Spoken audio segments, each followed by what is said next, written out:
बाजार में दूसरे दिन खरीदारी का मूड। हालांकि निफ्टी और बैंक निफ्टी दिन के ऊपरी स्तर से थोड़ा नीचे आए, लेकिन इंट्राडे में 26,000 के पार निकला निफ्टी। वहीं मिड कैप और स्मॉल कैप आज भी कर रहे हैं आउट परफॉर्म।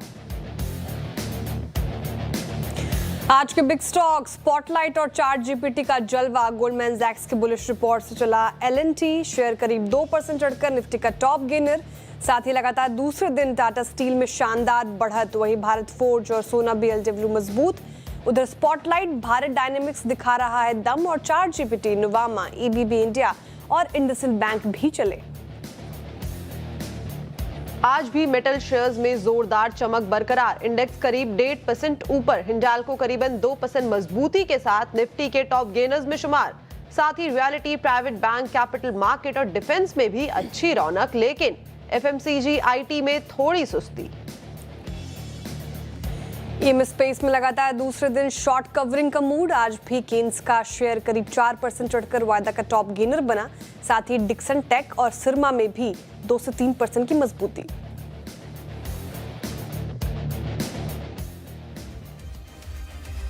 नमस्कार, सीएनबीसी आवाज मोतीलाल ओसवाल स्टूडियोज में आप सभी का स्वागत है। मैं हूं आपके साथ कंचन नौटियाल, मेरे साथ प्रेजेंट मेरी को एंकर श्रेया ठाकुर और आज के मार्केट एक्सपर्ट अमित सेठ जी। हफ्ते का आखिरी कारोबारी दिन। अमूमन हमने देखा है कि आखिरी कारोबारी दिन थोड़ा सा लाइटर नोट पे ही दिखाई देता है और आज बाजार में जिस तरीके की रैली हमें देखने को मिल रही है वहां पे भी अच्छा खासा मोमेंटम जो है दिखाई दे रहा है। अक्रॉस द बोर्ड इस टाइम पे जो तेजी का मोमेंटम है वो बनता हुआ दिखाई दे रहा है। केवल 2 ही पैक ऐसे हैं जहां पे थोड़ी सी सुस्ती दिखाई दे रही है, वो है एफएमसीजी और साथ ही साथ निफ्टी आईटी। यहाँ पे थोड़ी सी जो गिरावट है वो दिखाई दे रही है, बट अक्रॉस द बोर्ड खरीदारी का जो मूड माहौल है बना हुआ है। मेटल शेयर्स में अच्छी खासी तेजी है। साथ ही साथ जो रियलिटी पैक है यहाँ पे भी 1-1.25% की मजबूती जो है वो दिखाई दे रही है। लेकिन ऐसे मूड माहौल में करा क्या जाए? मूड को लाइटर रखा जाए या फिर अपनी जो पोजीशन है उनको कैरी फॉरवर्ड करके चला जाए, ये जान लेते हैं अमित जी से। Amit ji, good morning. जी good morning Kanchan ji, good morning Shreya ji and good morning to all the viewers. जी अमित सर, क्या करना चाहिए ऐसे बाजार के मूड माहौल में? जब हमने लास्ट टाइम बात की थी तो उस दिन माहौल थोड़ा सा हमें कंसोलिडेशन का दिखाई दे रहा था, लेकिन आज एज कंपेयर थोड़ी सी तेजी दिखाई दे रही है। क्या करा जाए? लॉन्ग करके चला जाए या फिर वीकेंड का मजा लिया जाए? जी आज के सत्र का जो ट्रेडिंग है मैं उसे कहूंगा कि मूड माहौल अच्छा है। It is ending on a good note, nice note. तो पोजीशंस कैरी ही करना चाहिए। इस पुल बैक को अब एंजॉय करना चाहिए। मेरे ख्याल से निफ्टी इज हेडेड फॉर 26,200 300। अगर हम चार्ट्स पे आए निफ्टी का, तो हमने देखा है कि इस बार जो करेक्शन आई ऑल टाइम हाई से, निफ्टी ने 50-डे एक्सपोनेंशियल मूविंग एवरेज के आसपास कंसोलिडेट किया, जो कि लगभग 25,770 के आसपास है। पिछले 3 दिनों का अगर हम प्राइस एक्शन देखें तो हमने कई बार ये लेवल 50 डेमा का टेस्ट किया और उसको होल्ड करने में हम कामयाब रहे। कल के सत्र में हमने बुलिश कैंडल देखा, आज के सत्र में ऑलमोस्ट एक गैप अप और we are on the verge of capturing 10 and 20 डेमा।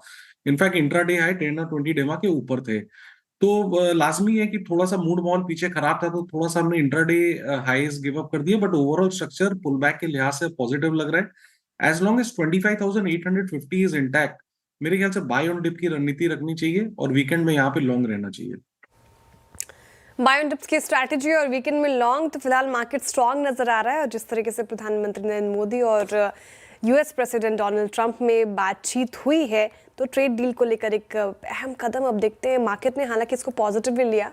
अब मंडे को कैसे इसकी शुरुआत होगी, लेकिन फिलहाल ये स्ट्रैटेजी आपको मार्केट्स में अपनानी है। चलिए अब सबसे पहले वो नंबर आपके स्क्रीन पर जिसके जरिए आप अपने क्वेश्चंस पूछ सकते हैं, और फटाफट से नंबर नोट कर लीजिए। व्हाट्सएप नंबर आपके स्क्रीन पर आएगा 7045220000। इसके अलावा सोशल मीडिया प्लेटफॉर्म्स यानी कि एक्स, यूट्यूब, इंस्टाग्राम पर सीएनबीसी आवाज, कंचन नौटियाल या श्रेया ठाकुर को टैग करके भी क्वेश्चन पूछ सकते हैं। अब आगे बढ़ते हैं और देखते हैं कि पहला कॉलर हमारे साथ कहां से जुड़ रहे हैं। सीवी जोशी जी जुड़ रहे हैं पुणे से। CV Joshi ji, good morning. Good morning जी, सवाल सर।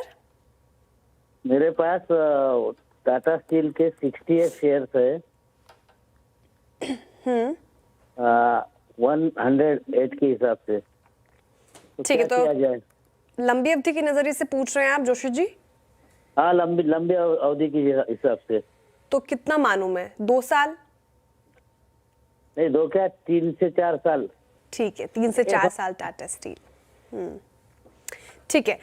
ओके, तो पहले तो समझ लेते टाटा स्टील आज अच्छा खासा परफॉर्मेंस दिखा रहा है, 2% की तेजी है। इन्होंने मैनेजमेंट के एनालिस्ट कॉल में इन्होंने अपने केपेक्स प्लान मार्च 2026 में रखने की बात की है। NILL की क्षमता बढ़ा रही है। ब्रोकरेज की रिपोर्ट भी आई थी, 215 तक के टारगेट आए हैं। 108 पर आपकी बाइंग है और एक बार चल कितने रहा पे 170 पे चल रहा है, तो 215 तक के टारगेट आए हैं। टाटा स्टील पिछले कुछ सत्रों से तो अच्छा कर रहा है अमित सेठ जी, लेकिन अब इनका जो नजरिया है वो 2 से 3 साल का है। और मैं कई सारे एक्सपर्ट से बात करती हूँ, मेटल एज ए स्पेस और स्टील काउंटर्स, क्या हमें इस एज ए इन्वेस्टर पर्सपेक्टिव से स्टील काउंटर्स को अपने पोर्टफोलियो में रखना चाहिए? पहला ये सवाल मेरा आपसे ये, और दूसरा इनको करना क्या चाहिए टाटा स्टील पर? जी देखिए, लॉन्ग टर्म इन्वेस्टर हैं, काफी अच्छा खासा प्रॉफिट है, नजरिया भी इनका 4 से 5 साल का जैसा इन्होंने कहा। तो इस लिहाज से हमें मीडियम और लॉन्ग टर्म चार्ट्स देखने चाहिए, स्पेशली वीकली और मंथली चार्ट्स।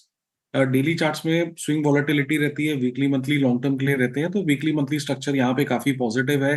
अभी भी हायर हाई हाई लोस का स्ट्रक्चर इंटैक्ट है। इनफैक्ट जो पुल बैक आया वीकली चार्ट्स पे हमने देखा कि अप स्लोपिंग ट्रेंड लाइन पे सपोर्ट लिया लगभग 160 161 के आसपास, और वहां से स्टॉक ने फिर रिवर्सल दिखाया।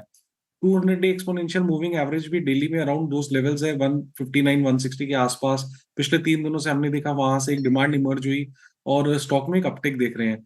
तो ओवरऑल स्ट्रक्चर तो पॉजिटिव है, बने रहना चाहिए। यहाँ पे आप स्टॉप लॉस लगा के रखें 155 रुपए का, और इस स्टॉक को पेशेंटली लॉन्ग टर्म के लिए होल्ड करें। ओके, तो ये थी राय टाटा स्टील पे। लॉन्ग टर्म पर्सपेक्टिव को देखते हुए आप इस पे होल्ड की पोजीशन रख सकते हैं। चलिए आगे बढ़ा जाए, और पुणे से ही शशांक जी हमारे साथ जुड़े हैं। Shashank ji, good morning. Good morning जी बताइए। मेरे पास ट्राइडेंट है, buying price around 34 rupees. I am holding around 800 shares. I need your advice, क्या करना चाहिए? मेरा व्यू 6 मंथ टू 1 ईयर का है। ठीक है, 6 मंथ टू 1 ईयर का व्यू है। एंड जो बाइंग प्राइस आपने बताया वो है 34 रुपीज़। 800 शेयर्स हैं पोर्टफोलियो में। 27 पे इस टाइम पे ये कारोबार करता हुआ दिखाई दे रहा है। लेकिन पिछले 6-7 महीने से कंसोलिडेशन, साइडवेज मोमेंटम की जो चाल है ट्राइडेंट में हमें आती हुई दिखाई दी है। अमित सर, आगे की ट्रेजेक्टरी किस तरीके की दिखाई दे रही है? दो जो बाइंग की गई है वो अपने 52 हफ्ते के आसपास ही की गई है। जी देखिए, ये चार्ट में कोई ज्यादा दमखम नहीं है। स्लोली एंड स्टेडीली ये नीचे ही जा रहा है। ऑल्दो स्पीड अब रुक गई है नीचे जाने की, बट ओवरऑल साइडवेज मोमेंटम है। 26 का नीचे में सपोर्ट है, ऊपर 30-31 एक तरह का यहाँ पे रेजिस्टेंस है। तो कोई क्लियर ट्रेंड नहीं है। 200 EMA के नीचे ट्रेड कर रहा है। जहाँ की हमारी मार्केट्स रिसेंटली इतना अप ट्रेंडिंग रही है, ठीक है, थोड़ा सा पुल बैक जरूर आया ओवरऑल ब्रॉडर मार्केट्स में, बट ब्रॉडर मार्केट्स का ट्रेंड काफी स्ट्रॉन्ग है। वहां पे ये stock continuously lower low lower highs बना रहा है। तो वीकनेस परसिस्ट करती है इस काउंटर में। 26 टूटेगा तो दिक्कतें और बढ़ेंगी। तो मेरी सलाह ये है कि कोई भी बाउंस है जहां पे इनका लॉस कम हो, क्योंकि ट्रेडिंग रेंज 26 से 32 की है, बाउंस पॉसिबल भी है, तो यहाँ से निकलने की कोशिश करें उस बाउंस में। ट्राइडेंट यहाँ पर सेल ऑन राइज की स्ट्रैटेजी अपनानी है, कोई भी बाउंस मिले तो निकल जाइए। फिलहाल चार्टिकली काफी वीक नजर आ रहा है। अगले कॉलर की तरफ चला जाए। बीरेन मेहता जी हमारे साथ जुड़ रहे हैं सूरत से। बीरेन जी नमस्कार। नमस्कार मैडम जी, सवाल आपका। मैडम, मैंने मिश्र धातु 450 से 419 पे प्राइस किया है, अभी नीचे ही जा रहा है, तो लॉन्ग टर्म में होल्ड कर सकता हूँ 4 से 5 साल, तो अभी क्या करूँ? मिश्र धातु 1 महीने में काफी ज्यादा करेक्ट हो चुका है, ये करीब करीब 23%, और इसका 52 वीक हाई देख रही थी मैं, करीब करीब आप देखें तो 470 का था, वहां से सीधा 300। क्या किया जाए मिश्र धातु सर? बहुत टूटा है अमित जी ये तो काउंटर। जी देखिए श्रेय जी, ट्रेंड क्लियरली नेगेटिव है। अगर हम स्टॉक का स्ट्रक्चर देखें तो ज्यादा रिसेंटली नहीं, अराउंड 18 नवंबर यहाँ पे एक फ्रेश ब्रेकडाउन आया था। उस समय लगभग प्राइस है 360 के, वहां से 360 से स्टॉक पिछले 1 महीने में स्लाइड करते करते 300 रुपए के आसपास आ गया है। अगला सपोर्ट काफी नीचे है, और स्टॉक को देख के ऐसा कुछ लग नहीं रहा कि यहाँ पे कोई बेस फॉर्मेशन हुआ है या कोई ऐसा फॉर्मेशन हुआ जो हमें कन्विक्शन देता हो स्टॉक को होल्ड करने के लिए। 10 डे 200 डे के नीचे ट्रेड कर रहा है, और 10 डे सबसे शॉर्टेस्ट मूविंग एवरेज होता है, और स्टॉक उसको भी रीगेन नहीं कर पा रहा है। और इनफैक्ट पिछले 1 महीने से 10 डे को इसने नहीं रीगेन किया है। तो पहली तो ये सलाह है कि लॉस अच्छा खासा है, तो जब भी कुछ निवेश करें तो जरूर एक स्टॉप लॉस लगाएं, नहीं तो ऐसी परिस्थितियां देखनी पड़ सकती हैं। बट यहाँ पे कोई भी राइज आए जहाँ पे सेल ऑन राइज की रणनीति अपनाएं, जहाँ आपका लॉस कम हो, तो निकलने की कोशिश करें इस काउंटर से। ओके, तो सेल ऑन राइज यहाँ पे आप निकलने की कोशिश कर सकते हैं, कोई भी अच्छा आपको उछाल देखने को मिलता है। ये थी राय मिश्रा धातु के ऊपर। चलिए आगे बढ़ा जाए और जो अगले दर्शक हैं वो रंजीत जी हमारे साथ जुड़े। रंजीत जी गुड मॉर्निंग। गुड मॉर्निंग जी क्या सवाल? बोल रहे बजाज फाइनेंस का अब लिए हुए है 55 शेयर, तो उसमें अभी 1009 के रेट पर लिए है, ठीक तो है। 2-3 महीना तक उसमें रुक सकते हैं, तो क्या इसका हो सकता है? ओके, 1009 के आसपास की बाइंग है और इस टाइम पे 9 रुपए ऊपर ही केवल ये कारोबार कर रहा है। लेकिन अगर पास्ट का इसका डेटा देखा जाए तो स्ट्रॉन्ग मूव्स यहाँ पे देखने को मिले। पिछले इनफैक्ट एक साल में तो इसने अपने 600 से लेके 1100 तक की जो ट्रेजेक्ट्री है उसको भी कंप्लीट किया है। एक स्ट्रॉन्ग पेरेंट है, क्या करा जाए? लेकिन एक चीज ध्यान में रखनी है अमित जी हमें कि जो इनका पर्सपेक्टिव है थोड़े शॉर्ट टर्म का है। जी मैं दोनों पर्सपेक्टिव दे देता हूँ कि बजाज फाइनेंस का अगर हम ओवरऑल स्ट्रक्चर देखें लॉन्ग टर्म के हिसाब से, मीडियम टर्म के हिसाब से, तो काफी बेहतरीन है। डेफिनेटली रिजल्ट्स के बाद यहाँ पे एक पुल बैक आया तो स्टॉक थोड़ा सा ब्रेकआउट एरिया पे वापस एक रिकंसोलिडेशन करने की कोशिश कर रहा है और कंसोलिडेशन पॉजिटिव है। बीच बीच में थोड़ी वॉलेटिलिटी जरूर आती है, स्टॉक नीचे आता है, बट ओवरऑल 980 का एक स्ट्रॉन्ग सपोर्ट जोन है। जब तक वो इंटैक्ट है लॉन्ग टर्म वालों को कोई यहाँ पे चिंता करने की जरूरत नहीं है। इनका नजरिया क्योंकि एक्सट्रीमली शॉर्ट टर्म का है, तो पिछले 3-4 दिनों के पुल बैक के बाद आज हम वापस स्टॉक में एक अपटिक देख रहे हैं। Stock is once again trying to regain 10 and 20 डेमा। तो मेरी सलाह ये है, क्योंकि इनका नजरिया एक्सट्रीमली शॉर्ट टर्म का ट्रेडिंग पर्सपेक्टिव है, तो आज का लो जो कि लगभग 1000 रुपीज के आसपास आता है, आप 1005 का स्टॉप लॉस लगाएं और इस स्टॉक को होल्ड करें। ओके, होल्ड करने की राय है बजाज फाइनेंस पर। अच्छा काउंटर है और पेडिग्री भी काफी अच्छी है, तो फिलहाल 1005 का स्टॉप लॉस लगाकर आपको होल्ड करना है। अगले कॉलर की तरफ चलते हैं। सचिन वर्मा जी हमारे साथ जुड़ रहे हैं करनाल से। Sachin ji good morning. Good morning ma'am. Madam मेरा सवाल अदानी टोटल गैस के ऊपर है। मेरे पास 615 रुपए के हिसाब से 800 शेयर हैं, मुझे क्या करना चाहिए? मेरा व्यू 3 महीने का है। और मैडम मैं इंश्योरेंस सेक्टर पे एफडीआई की जो 100% वो होने वाली है उसके बारे में जानना चाहता हूँ कि इंश्योरेंस का मतलब जो कंपनीज है उसके ऊपर इम्पैक्ट पॉजिटिव रहेगा या नेगेटिव रहेगा? बिल्कुल, आप सीएनबीसी आवाज के साथ बने रहिए। सारे इंश्योरेंस कंपनीज पर हम डिस्कस भी कर रहे हैं और अब जो आज जो बैठक है इंश्योरेंस में अमेंडमेंट को लेकर, वो भी बड़ी डेवलपमेंट है पूरे इंश्योरेंस स्पेस को लेकर।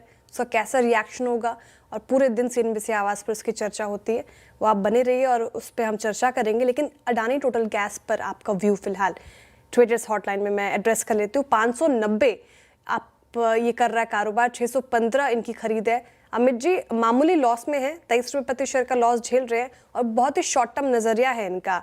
आज तो ठीक ठाक कर रहा है, हालांकि अडानी ग्रुप के स्टॉक्स अगर आप देखिए वॉलेटाइल तो रहा है। क्या किया जाए शॉर्ट टर्म के लिहाज से?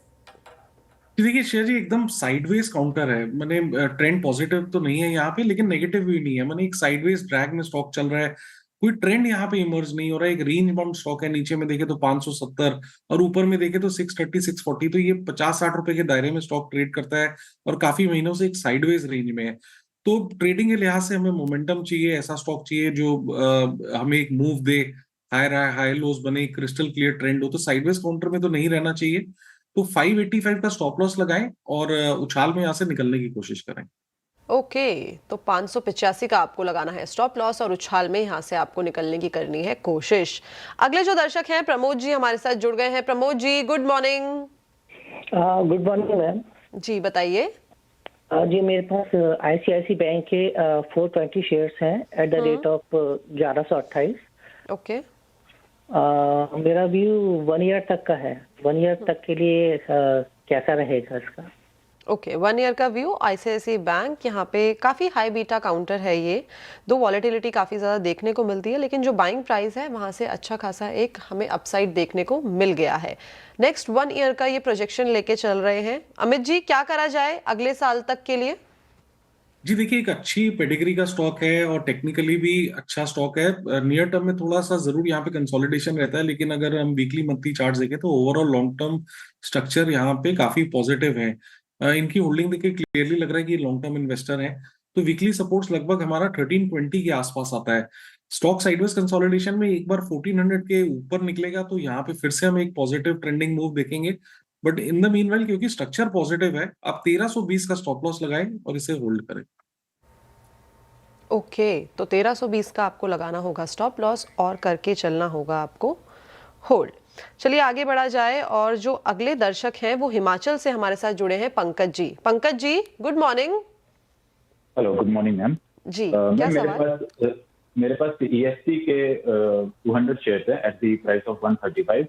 सो मैं जानना चाहूंगा कि नेक्स्ट 6 to 12 मंथ्स में what I can expect. Okay, 6 महीने से लेके 12 महीने का पर्सपेक्टिव है इनका। CESC जो बाइंग प्राइस है वो है 135 का, 170 के आसपास से कर रहा है कारोबार, लेकिन पिछले एक साल में एक हमें डाउनसाइड यहाँ पे देखने को मिला है। इनफैक्ट आखिरी लाख तक आते आते एक कंसोलिडेशन का मूवमेंट भी रहा है।